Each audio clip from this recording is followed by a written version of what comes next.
We're not muted. Chat. That's funny.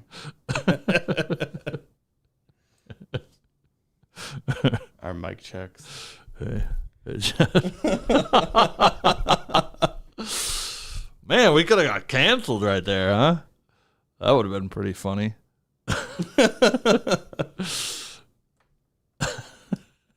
Stupid. I've been away for a while. I'm not prepared for that. Good morning. Good morning. All right. Let's start the show. Good morning, everyone. Welcome. Happy Friday.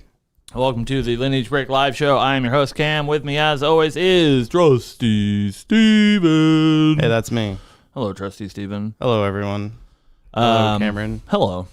Welcome back. We are here back from One Ascent, Boston, our own hometown. And we are excited to talk about some Boston stuff.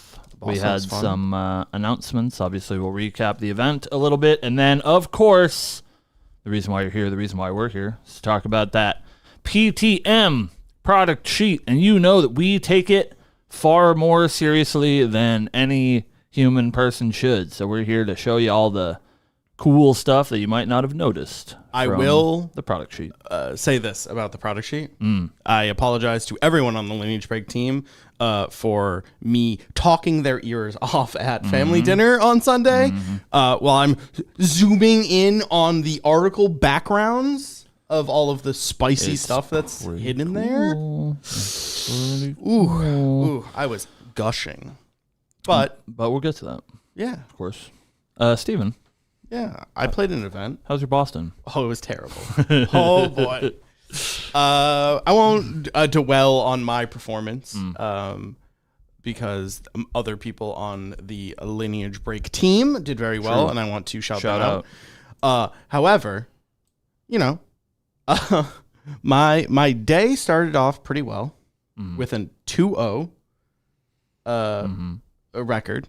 Unfortunately, both of my opponents in the first two rounds were Team Lineage Break. Kill those guys. True. And then proceeded to lose for the rest of the day. Yeah. So, you know. Real Punisher record for sure. It was not great. However, you know, I had fun. I got to have conversations with a lot of lovely people who watch our show. And Thank you for watching. Really enjoyed it. It was good interactions. Yeah, man. Shout out to Rhea and Kevin and Travis and Christian. I like that guy. He's a dev. He's very nice, that Christian. I talked to him a lot. Well, we were head of all the side events, that guy. Yeah. I spoke with that gentleman quite a bit. But other than that, weekend was pretty good. Yes, I did stand up Kevin. He was my round 8 opponent. Yeah. And I forgot to drop in round 7.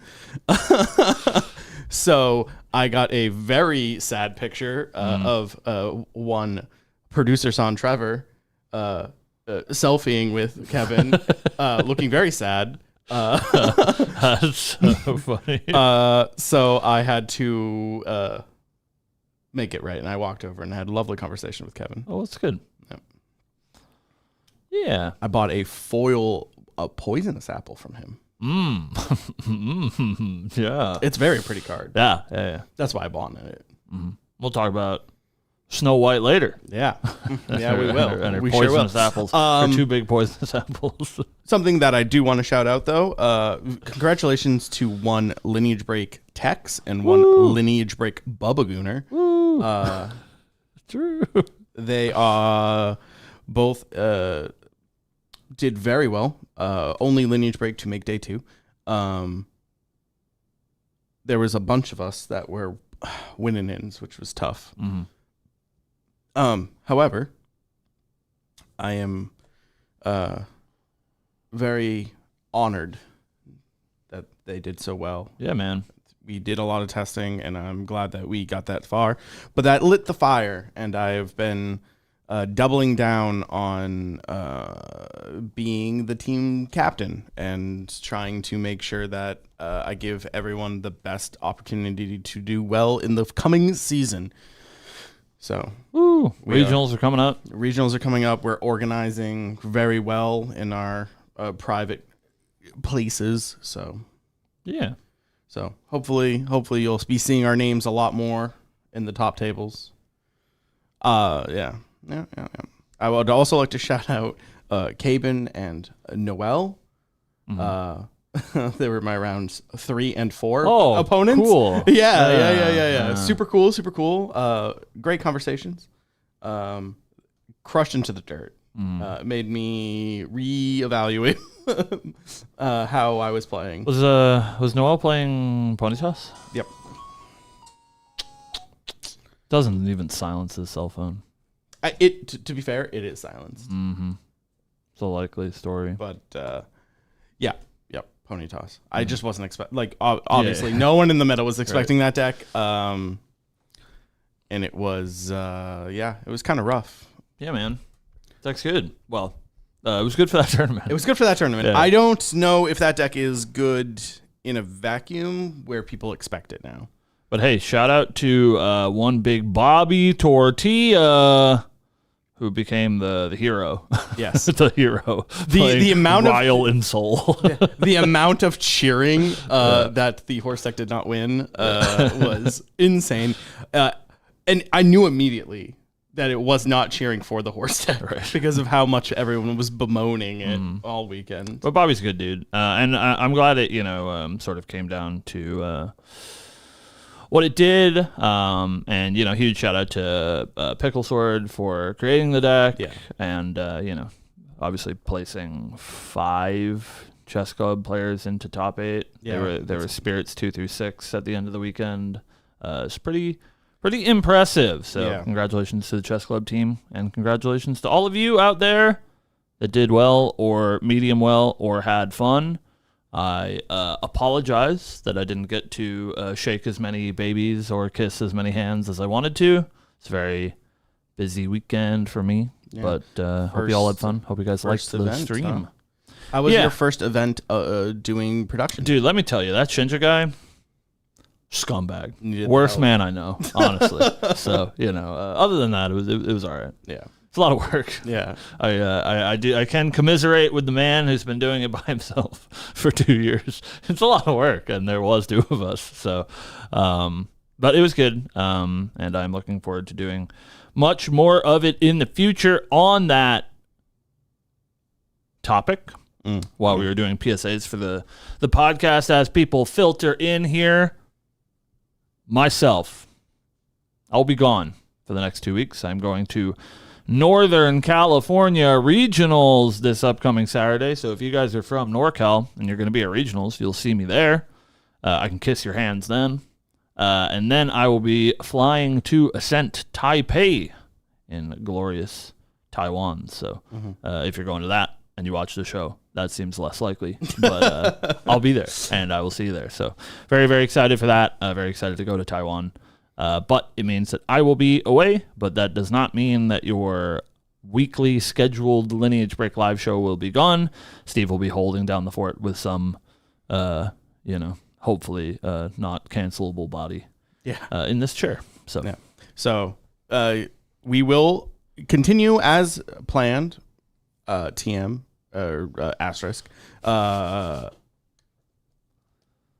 for the following weeks, as long as everything goes right. You will see my beautiful face sitting in this chair, not this one, which is gonna be weird. Yeah, man, it's gonna be weird. However, we will be chatting about the upcoming events and I don't know, just chatting. You know where you won't see Lineage Break, Steve? Where? Is in Ascent Auckland. That's where you start talking about Announcements over the weekend. We got a bunch of dates for tournaments. Yes. Auckland, Manila, London. Did we know about Manila? Philippines was announced. We didn't know where it was. Okay. So Yeah. It is in Manila, in the Philippines. Okay. So. Because when they announced it, I was like, I don't remember this one. That's the same for London as well. Yeah. It was just sent to UK, but it will be in London. So yeah, we have Auckland, Manila, London, Los Angeles got its dates. Also going to be a Path of Silver event in Los Angeles. And that's about it until we get into the meat and the potatoes. Before we do that, Steven, we're gonna go, we're gonna chrono warp around a little bit. Yeah, we got to do our due diligence. There's another thing that got announced at Boston. Is that true? Yeah. I was reading them in order.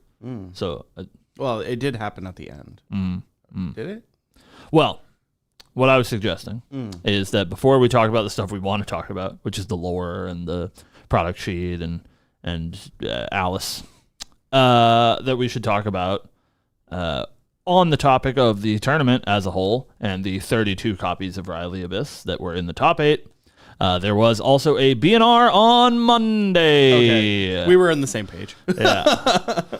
And in the BNR on Monday, really funny that if you guys, I don't know if it came through on the stream, so if you guys weren't in Boston, when they announced no changes to Category 1, which anyone who is not familiar and is maybe new to Grand Archive, the way that they handle the ban list is they split things into categories, and that is sort of the pseudo watch list, and then once a card becomes Category 3, it is effectually banned from Standard. So Category 1 is basically just like stuff that they're looking at. Category 2 is they see it as problematic, and if it doesn't change in the future, they will ban it, and then Category 3 is banned. So when they announced the update to the ban list, there was like raucous cheering for no changes to Category 1, which is the watch list, which I found extremely strange. I think everyone just assumed when it came up as no changes, it was no changes for the ban list. think so. Yeah. And then they're like, "Oh, yeah, I love Ryle. That's Cat 1. Yeah. Whoops." Yeah, yeah, I think that's pretty true because it happened with Cat 3 as well. Spoilers: There was no changes to Cat 3, and nobody cheered. And I don't know who it was. I think it was Remetic. Was like off to the right. Was like, yeah, really funny. But there was a change, and that change was to the Category 2, which is the Danger Zone watch list, but not necessarily banned, and that card is Ryle the Abyss. Steven. Yes. What does Grand Archive have to say about that? Grand Archive has to say, Ryle has proven to be part of a powerful package in many fire decks, showcased this weekend and across the current meta in many different archetypes of fire decks. We will be paying close attention to the developing meta to observe shifts with Ryle's place in the competitive scene, and will hope it assumes a narrower role in it was intended to have. We have seen similar card advantage packages with Baby Gray Slime, and hope that as Ryle package has more ability to be interacted with, will not be as problematic in the matured meta. Yeah, I think that's totally giga reasonable. And like it is important, I think, to note that there were 32 copies of Ryle in the top 8. However, like I'm sure that they would prefer to play it rather than not, but the Vanitas, Ponytas, Horse and Taxes deck, whatever you want to call it, the Chess Club list, I believe they were calling it Ponytas, so I'm going to do, Pickle Sword right and call it that, but that deck would be the same deck without Ryle. They were presenting as a Ryle deck in hopes to pull out Censor from people. Oh, sick! Because they were doing that. They if they Ryled, they would do the Ryle thing, right? Yeah. But then if their opponent Ryled, because I played into Noelle, she just immediately grabbed Censor after my Ryle, and I was like, okay, so they're just trying to bait people with the Ryles. Yeah. Plus, it's a good engine to play. So yeah, I think that it was a very anti-Ryle deck that was playing it, but I think like you said, for different reasons. Right. And so you can combat this card. It is not nearly Baby Gray Slimeable, right? Where it's like super splashable and very hard to interact with. This is just a graveyard strategy. I was talking to Joy Boy the other day about like dredging streams, and there's plenty of cards that you can interact with. Liminal Guide, Not to say it's not very powerful. It is Yeah. overtly very powerful, but it is something that can be stifled. If anyone saw me on Sunday for 40 minutes, Yeah. I was hyping up Enthralling Visage. Yeah. Do you know what that card does? No. It has Nico on it, I think. It does have Nico on it. Yeah. It is a 2-cost spell. Yeah. Fast. Uh-huh. That says prevent the next 2 damage dealt to unit. Sure.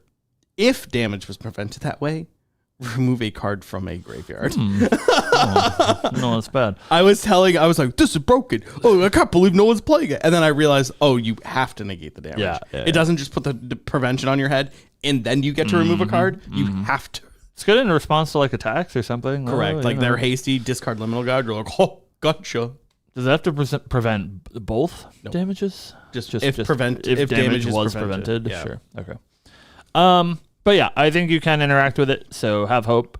We also did get a new Proxy's Vault card in Purifying Thurimbul, which is basically a backup charger. You pay X, you crack it, you banish that many cards from your opponent's graveyard. They do get to choose.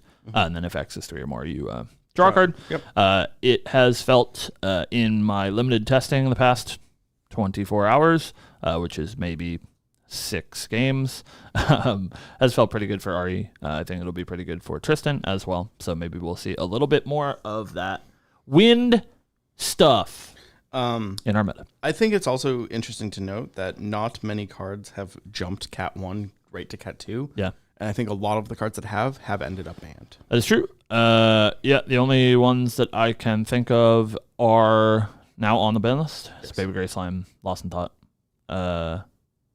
Ravishing Finale.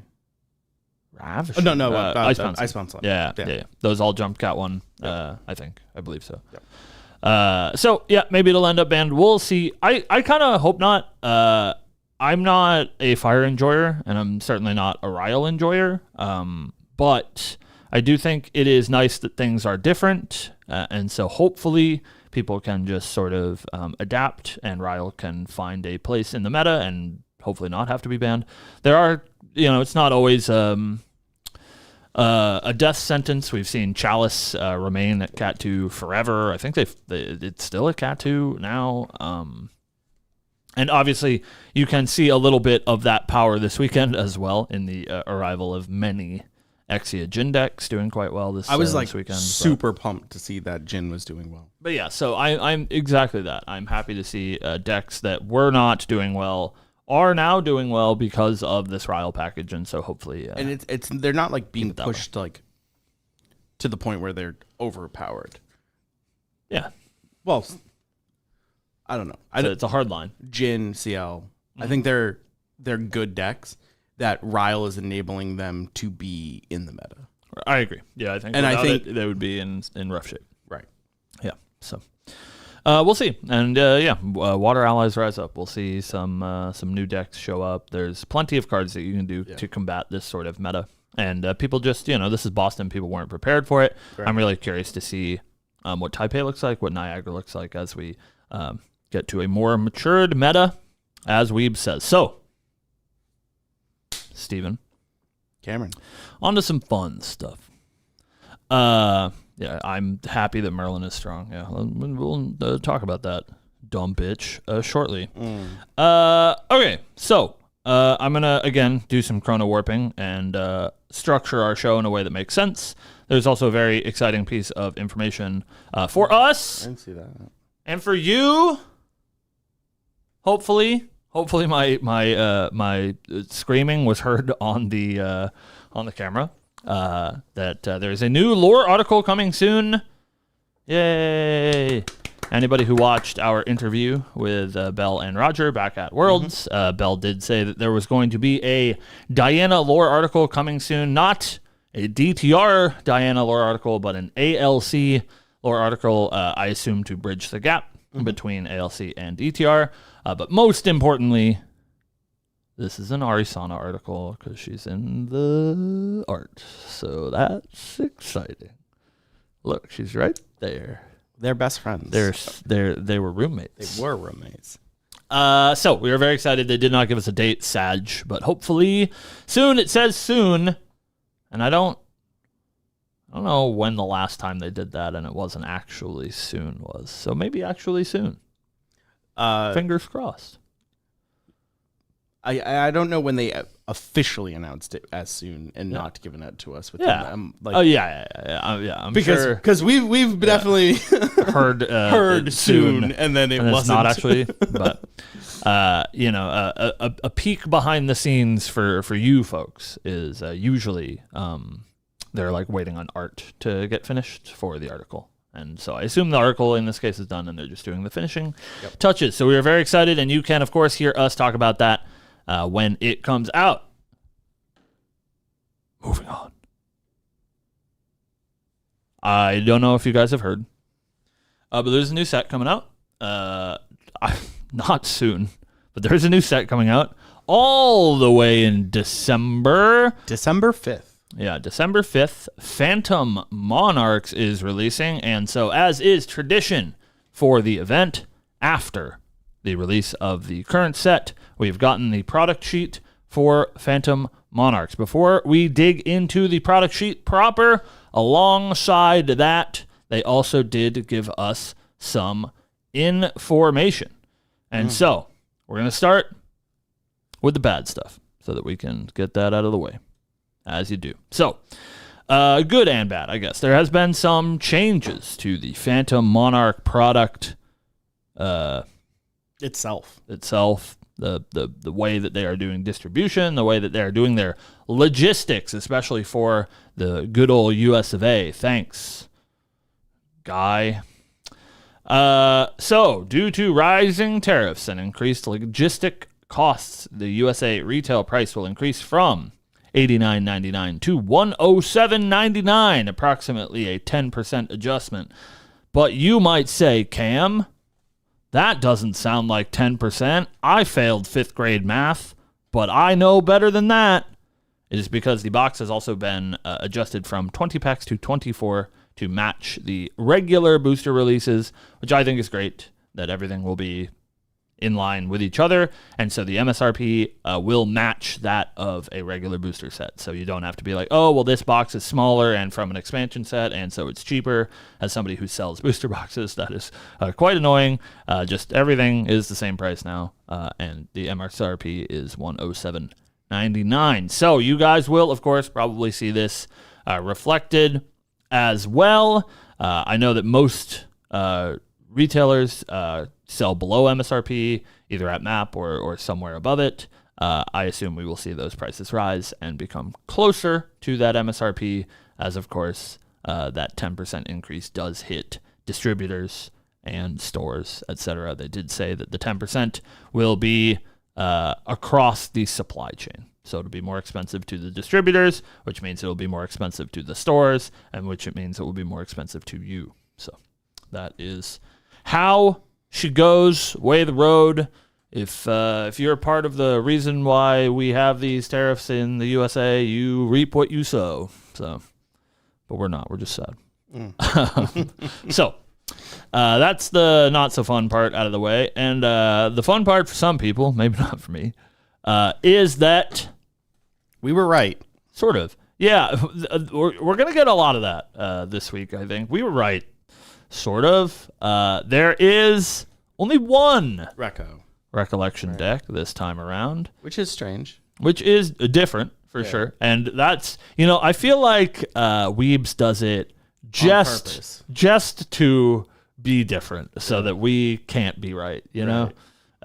You guys ever see that, tweet that Silidar made about removing Alice from the set so that I'm not right, I'm going to take full responsibility for this. So surely that Mordred, they just took the Mordred Reco and just put it back on the shelf. Yeah, thank you. Poro says everything is despite me, and I truly do believe that. In my main character syndrome, I truly believe that. To this point, everything has been for you, so... Well, not this one. Merlin Recollection deck has been announced. Yeah. And interestingly, a la Gacha game, we got 2 new Merlin arts with her names, and that is, drum roll, Memorite Vassal, Merlin level 1, normal, assassin, and Merlin level 3, Brilliant Vestige, Crux. assassin. So Merlin will be a Crux assassin, as we had talked about on the show. Man, she's so hot. It's crazy. Yeah. I sold all of my Crux stuff. Yeah. And I traded away all of the new Excalibur cards. Mm-hmm. This one's not for me. But I'm so happy for all of you Merlin enjoyers. Yeah, man. And she's hot. And she looks like Merlin, which is cool. So yeah. And she's not dual class. Like, all of these are good. So, like, I am truly hopeful that Merlin will be cool and I will stop being a hater. I am just purely a Kingslayer hater. So, I would like to read this little blurb. Yeah, feel free. Once merely called Memory Thief, yeah, she now bears the sinister side of her title in full as an assassin. Yes. Her descent into twisted magic fueled by a fragile hope. Mm-hmm. And this is very important, actually. Actually, very important. We're going to talk lots about lore today, I promise. But this one, separate from the lore in the product sheet. They also give us the flavor text of Merlin and Merlin 3, which Merlin 1, much more interesting, says Ganeda, I believe. Ganeda? I promise I'll save you, is the flavor text on Memorite Vassal, Merlin level 1. And so anyone who is not familiar with the source material, sort of, the Arthurian legend, Ganeda is Merlin's sibling in Arthurian legend or whatever. I believe sister, but in that case, obviously Merlin is a boy, but assumingly in this game a sister because, anime girls in our anime game. So yeah, apparently Merlin, maybe not so bad after all, is doing all of these evil, sinister things to save her sister, which we don't know a whole lot about. So what does that say? Ganeda. Thank you, Ganeda. If Poro is right. So Ganeda is Merlin's sister, so maybe we'll see her show up, which is pretty cool. And then there is flavor text for Merlin 3 as well, which says, "Your memories will become my salvation," which maybe alludes to another character that is important in PTM that we'll talk about later that maybe Merlin wants to use for her machinations. So, it's pretty cool. We're excited for Merlin. I am of the mind that I think the reason we haven't seen Merlin level 2 is because it will be a reprint of Merlin Memory Thief. That could not be true. I know that maybe Steve disagrees with me on that, but that would be my inclination. But, after talking with you the other night, I kind of am more leaning on your side about this. It doesn't make sense for them to show us the 1 and the 3 and not 2. Yeah. If they weren't just going to give us Memory Thief again. Yeah, her naming conventions match it as well. Yeah. But maybe we'll see. But I assume that's the case. But she's pretty cool, and she's hot. She's so hot. Yeah. Man, that's crazy. Good for her. She's got the high pony. She's killing it. So yeah. I'm glad that Merlin is her own character, and hopefully is not giga cringe, because I think Crux is fine. Like, authentically. Right. I think, like, the Insol deck is fine. And I've only ever really had a problem with Kingslayer, so. Taylor is saying that a new Assassin level 2, Assassin to Mage to Assassin is rough. I would like to point out, though, that when you are playing Merlin currently, you have to go to Warrior. So, Warrior to Mage. And yes, she is dual class. At level 3 is Mage and Warrior, but you do lose Warrior for a little bit to go to level 2 currently, so yeah, might not be too wild. I think I'm of the mind that I assume that the old card pool is trying to get sort of put away, right? We've had, especially in regards to Crux, but obviously dual typing is very frightening, and that is obviously why they have not given Merlin Brilliant Vestige 2 classes. But I don't think that means that they will shy away from dual type cards. Like, I think we will see a lot of assassin / mage class bonus cards in this new set, so that if you are playing a Merlin deck, there's a large portion of your cards that do have class bonus that you will get access to throughout your whole lineage, but it will make it harder for you to have the best of both worlds and always be an in-cap deck, et cetera, et cetera. So that is my assumption, and I think it is pretty cool if that is the case. Obviously, they can just print an assassin, but I think that makes her a little bit less interesting. I do think her jumping from classes is a cool way to explore her identity as a memory thief. So enough about that dumb bitch. Moving on to the meat and potatoes, Steven. Yeah.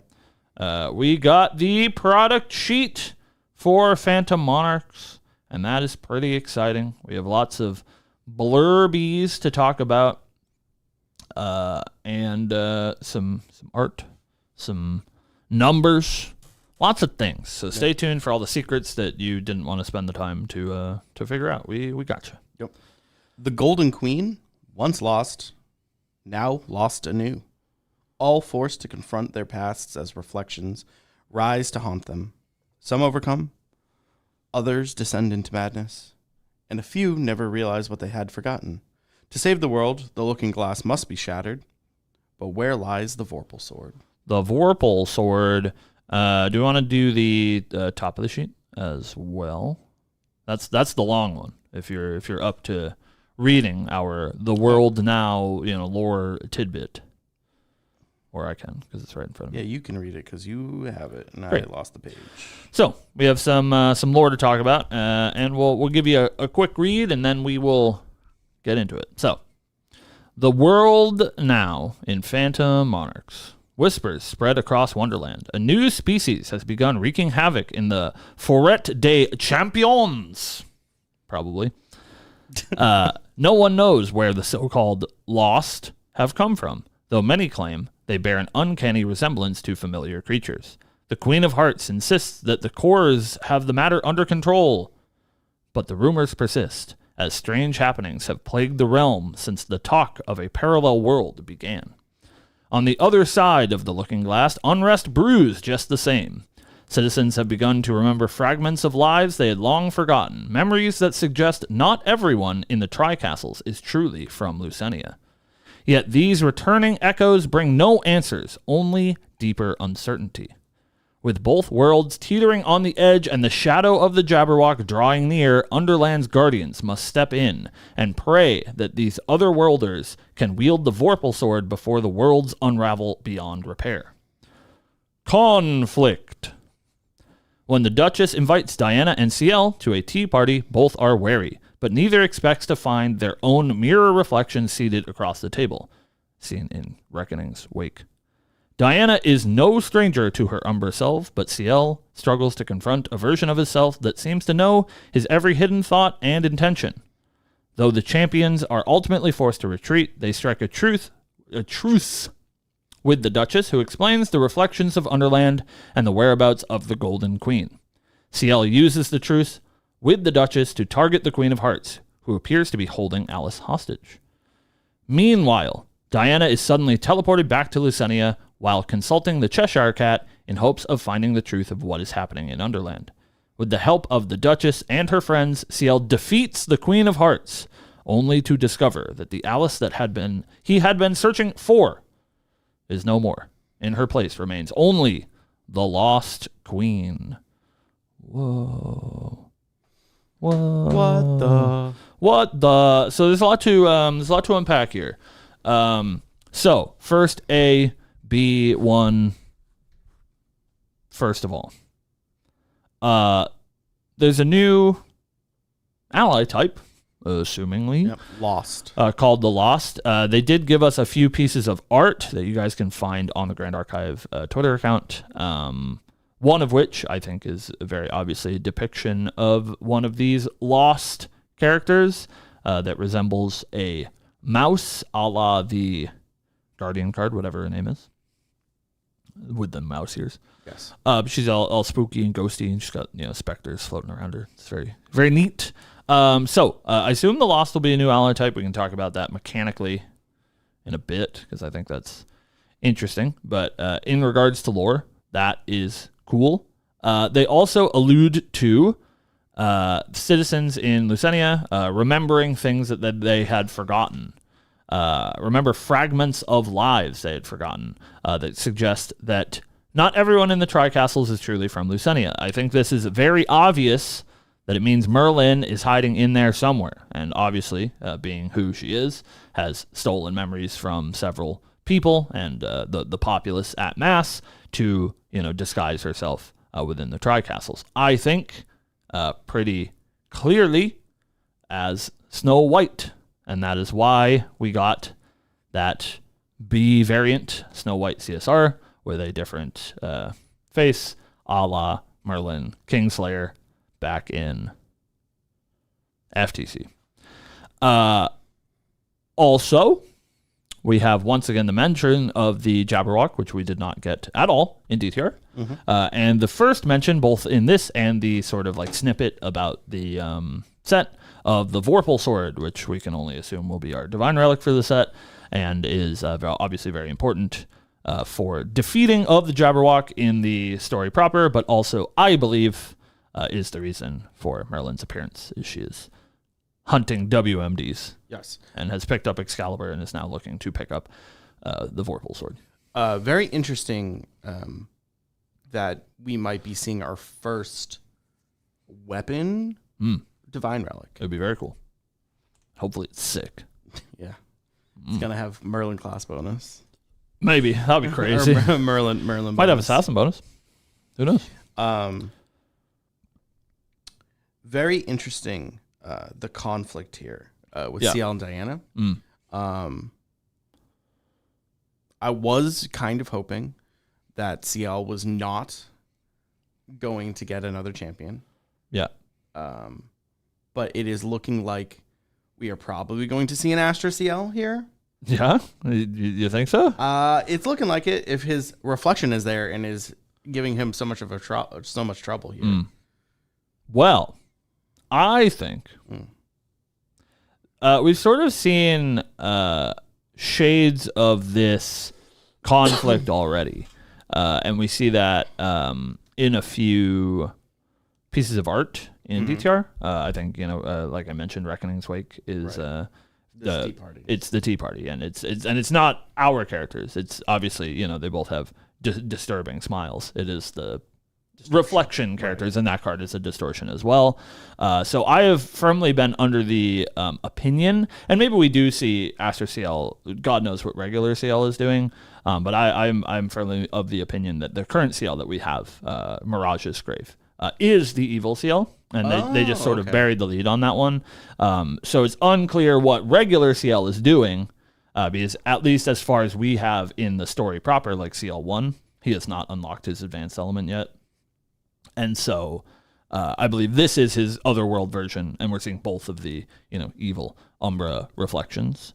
But maybe that means that makes sense. So the ones at the Tea Party are the Umbra, Diana, and Umbra CL. Yes, and then regular CL is probably and at that time both Diana and CL have not unlocked their advanced element. Right. We know that Diana goes on to unlock Astra. God knows what CL goes on to do. Maybe he becomes Crux. Fuck no, I don't know. It would be weird if with no Crux. Yeah, I assume it's pretty hard to support an entirely different champion, especially since they are assumingly supporting Alice in this set as well. Right. I think it would be pretty hard for there to be a new Guardian in it, but at least lore-wise, I think that's what we're seeing. But we'll see what happens to CL. Maybe he gets murdered. Who knows?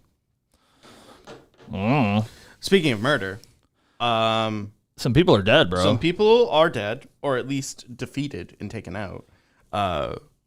One being Verita. Yeah, Verita, Queen of Hearts. CL defeats the Queen of Hearts. Correct.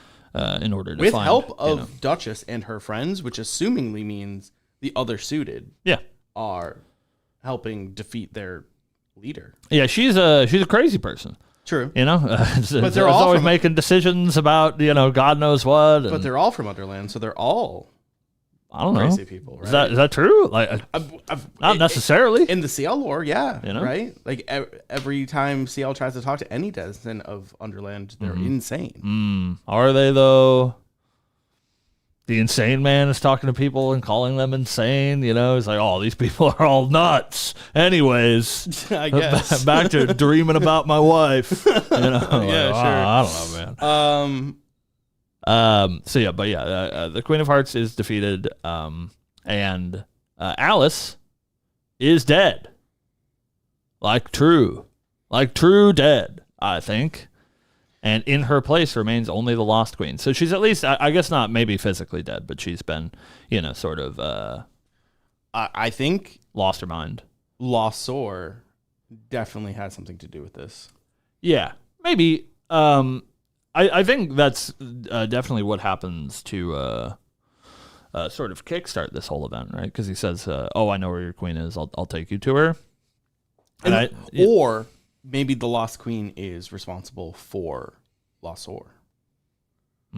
Maybe Spectre, Lost are very similar. Yeah, there's lots of ally types in this set, so it's hard to know. Yeah, what's what? Like we have Spectres, we now have the Lost. Obviously, we have Chessmen, we have Suited. There's like lots of ally types. It's a very ally type themed set, or block rather. It's hard to say. Congratulations! Thank you. Your wife is spooky. Yeah, she's so cool, man. I haven't even got to that. She's on the box art. She's on the booster pack. She's the poster for the set, which is sick. She's so cool. She's so spooky. I remember distinctly, and I wanted to like go find it, but I so like remember having a conversation with you on the show way back in ALC. So if anybody has the time wants to go scrub through our old episodes, give us the clicks. I remember distinctly talking about Umbral Tithe, which is a cleric curse card, right. With a hot lady on it wearing like a blindfold or whatever. And I was like, man, it'd be so cool if we got a cleric, curse champion. Why is this card cleric? Oh man, I really hope we get that someday. A lot of the curse cards are cleric. Yeah. We did it. I think she's like, assuredly, Umbra, look at this art, chat. You see it? It's so exciting. And this is, mind you, chat, on the back of at Ascend Boston. I did finish my playset of Spirel CSRs, which was just like truly on the copium that this would get announced. And it did. Yeah. I guess not literally. I was on the copium that we would get, the thing that we got from Merlin, where here's your recollection deck, here's her class, and here's her element. Like very cut and dry. This is close. There is, there's another thing now that you bring up the recollection deck again. Yeah. And elements and stuff. Weird that we don't have Merlin's base element. Well, they could have announced it. They just, said that we have to wait for it. Right. It's just weird. Probably usually water. I'm assuming water because of conniving plans and the such. Fracturize. Yeah. Fracturize reprint, anybody? Do you know this Merlin recollection deck? Do you know it's $30 right now? Fracturize reprint, anybody? Could be pretty cool. You love that. But yes, very excited for Alice. Alice, the Lost Queen. Steven. That's me. I want to do some number talk, but it's less exciting than normal. But before we get to that number talk proper, of course, I gotta spend some time talking about Alice. Before you do that, yeah, I want to point out some of this art. Oh yeah. Oh, true. That is in this. Yeah, because the hidden art in the background of the lore bit is pretty crazy. Yeah. So in the upper right hand side of the lore article page, Snow White, is being eviscerated. Yeah, stabbed through like the chest is what it looks like. There's a big like spurt of blood coming out, which is like it's like stabbing between her melons, but then the blood splurt is shooting out of her stomach. Yeah, it looks it's like some sort of hook, I think. Yeah, she's getting hooked. Slay. Yeah, I don't know. Well, what I assume, right? Here's my crackpot theory. This like, I don't know. It looks like some sort of,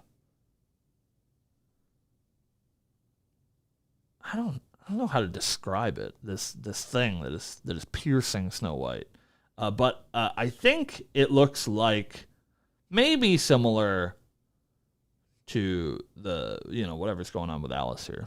these spooky black tendrils and stuff. Yeah. And so my assumption is that, as I said earlier, I think Merlin is hiding in disguise as Snow White. And I think that spooky Alice, for whatever her motives may be, allegedly discovers this and, goes to kill Merlin. Does not do that. Kills Snow White. Yeah. And, Merlin has already become her own self. But also, either way, surely murdered. Yeah. Wild. Yeah. Bye-bye, Snow White. Yeah. But that one was alluded to a lot. Yeah. In Detour. Also on the same art. Yeah.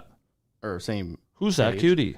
On the other side, we have what appears to be a bishop. She's so cute. For the chessman theme. She's so goddamn cute. She is cute. She's adorable. I love a pontiff hat. Really gets me going. In the shape of a bishop. Yeah. She's a bishop. She's it's the bishop. So cute. Yeah. She's a bishop. I hope she's a CSR. Surely. Yeah, I'm so doomed, bro. Yeah, I'm so doomed. Silva's not lying. So fucking doomed. Bro. Also, on the number page, and we did see this as not a background piece of art. They did show us this art on the stream. Yeah. Or the closing ceremony. Yeah. We got CL looking extremely evil. Yeah, guy's lost it, man. Yeah. I'm assuming this is probably right after he finds out that Alice is dead. Yeah, I think the timeline is very it's vague, very a la Kingdom Hearts, right? Yeah. It like doesn't make any sense. But I think it's starting to come together, especially seeing like his starter deck specifically. If you guys are like super interested in the lore, check out the flavor text on all the CL starter deck cards. A lot of them are like alluding to some sort of situation like this. Like I think specifically, I think it's on Reverse Afflictions, where he's like, I would curse myself 1,000 times if it meant saving you or whatever. Like he obviously knows that something evil and dark has happened to Alice, and he's trying to take that burden upon himself to save this woman he's obsessed with. So I think that's the CL we're seeing here. So. It's very odd, the sort of distinction between CL and like Nightmare version CL, who I assume wouldn't go to those lengths, but maybe he does. It's supposed to be like a reflection of yourself, right? It's like your purest, basest desires, and that is indicative of the crazy man when he doesn't have his mask to sort of keep his freak nature intact. I don't know. But yeah, he definitely whoever this CL is having an angry time. Yeah, angry. And then we have this cute the rabbit pawn or something at the bottom. Yeah, there's a rabbit, and then there's what appears to be a knight piece. I think that's a knight. It kind of looks like a finger. It looks like a thumb from Spy Kids. Like I don't know exactly what we're looking at here, but Flip is a madman. Help us, save us. Perfy has a cool theory. No, it doesn't. I think it's neat. Level 3 split Alice and CL. No, get off my card. Don't touch me with that. I mean, the pocket watch, right? Yeah. It's Alice and CL bonus. Right. Why would it have to have both? I don't know. It's neat. It's neat. I'm curious what they do with the champions in this set. And speaking of, Steven. We got some math. Yeah, I got a yap. There's a couple of outcomes, and they're all very important for my wallet. And so that's why it's important that I bring it up. As you all know, I'm the proud owner of an Alice Golden Queen. Tior. Yes. And I had a conversation with Silidar. Mm-hmm. And let it be known, I'm not a leaker. He didn't tell me anything actually important. And that's the only reason why I'm comfortable bringing it up, because I don't think it was an important conversation. But it was maybe somewhat leading. And he asked me, and I don't know the determination, which is what's important. But he asked me if I would prefer Alice's to get more CURs, or if I would prefer them to get CSRs. And I yapped at him for a while, and he didn't really give me anything to indicate one way or the other. But that is an important thing to talk about, which I think is strange. So, Alice, right, gets a CUR in DTR. And I think that the Weebs of the Shore team does care about your lineage and like what that means, and especially these very expensive cards and what those mean. Mm-hmm. And so Alice is in a weird spot that we haven't had previously. The only other like champion CUR level 1s that we have are the ones from DOA. But theoretically, in DOA, you get your whole champion line CUR and they all match. Mm-hmm. Whereas in this world, let's assume that we have an Alice level 2. I have to put my Alice level 2 on top of my, $2,500 CUR. Correct. And I don't want to do that. No. Currently, she has an inherited effect, and I play a level 2 in my deck, and I just never level into it because I don't want to do that. I don't want to put a card on top of my CUR, right? And so I'm really interested with how they're going to treat Alice in this set. And I think there are 3 options. Mm-hmm. And I think one of them is becoming way more likely and maybe pretty cool. So option number 1 is they don't give a fuck about what I was just talking about. Whatever. They give Alice like a 2 and a 3. They come CSR, obviously, but they don't come CUR. They give me the big finger. They're like, put them over your CUR, you stupid idiot. And I go, okay, I guess I'll have to Lineage release it so I get to look at it. That's option number 1. Option number 2 is something that I had alluded to a couple of weeks ago, but I think is much less likely now that we're not getting a Recollection deck, is that Alice gets a full new champion line. We consider Alice Golden Queen dead, as that character, at least the way that her mind is gone. And we get a full champion line 1 to 3 for Alice Lost Queen. Yeah. And then the CUR is, in this set, is assumingly Alice level 3. And I think that is reasonably likely possible, although would be out of the ordinary for an expansion set to have a full champion line in the booster set. Would be treading new ground.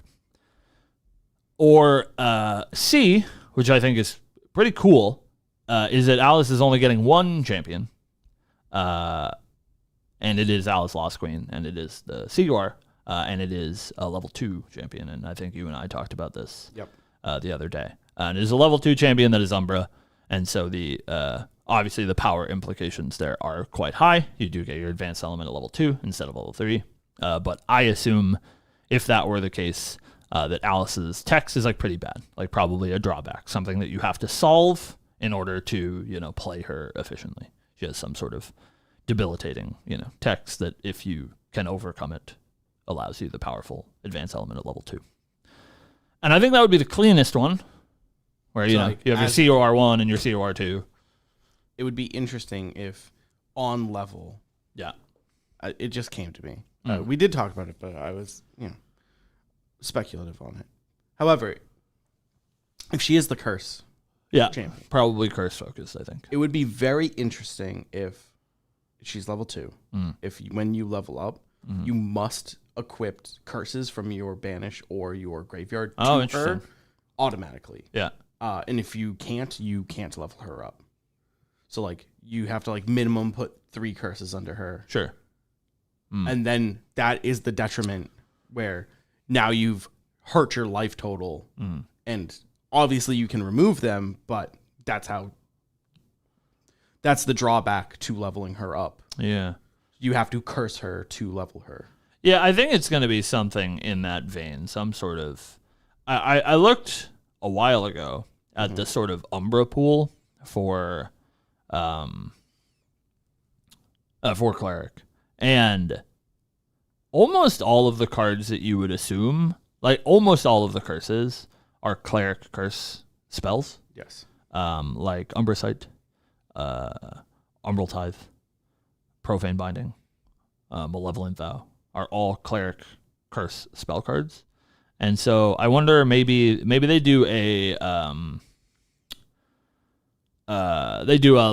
locking thing in her text box where like you level up to Umbra because you have to be leveled up to Umbra, and she is on all of the exalted cards in DTR, so I assume that she will have an advanced element enabled because you want to be able to play the Alice cards, and she's on all the exalted cards. But perhaps she is an Umbra champion, but it's printed on her card that she can only play Cleric curse spell Umbra cards, something like that, where they lock you away from like a large portion of the card pool on purpose. I think that could be a way that they balance it as well, so that you don't get access to, like Carter or whatever. Right. So yeah, I don't know. I don't know. Could be pretty cool.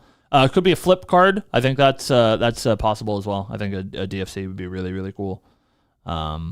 Yeah, it's interesting, and I think I would be shocked if she was traditional, I guess, is how I feel about it.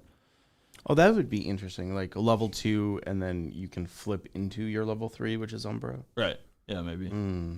Cam, how would you feel if Alice was somehow Crux only? I would be devastated. That would be awful for me. Not because I'm a Crux hater. I really, whatever, Crux is fine. But you'd have to buy 4 Ghosts of Pendragon. I would. Well, that's a boy on that one. But I also just spent like $1,000 on Spirels. I'd be pretty bummed about that one. Yeah, that's true. So yeah, I'm really interested what they do with Alice. I don't think she's going to be a traditional champion. I guess that's sort of where I'm on. Yeah. I think she'll be Umbra, and I don't think she'll be a traditional champion, and I do think she'll be the CUR. But Steven, I have some good news and some bad news. Yeah, we have some numbers to talk about. Not in a particularly helpful way. They've done a change, I think, on purpose. They hate us knowing too much. I see you out there, Poro. I know that you hate me having information. You don't want me to be able to extrapolate anything. You want to leave me in the dark. And that's because they've changed the way that they've done the numbers, Steven. So we do indeed have the numbers for the set. And it is 199 unique cards in this set. That is kind of small. Smaller than usual. Which is interesting given that we are increasing the pack number up to 24. We have a smaller card pool. And here's the important part, chat. So normally, if you haven't been here for when we do this sort of product sheet breakdown, we do one every set, so stick around. We appreciate you watching. But in regards to this, usually they say right here in the product info, it says 199 unique cards in the set. And then usually right below that, it'll say 213 foil variations in the set.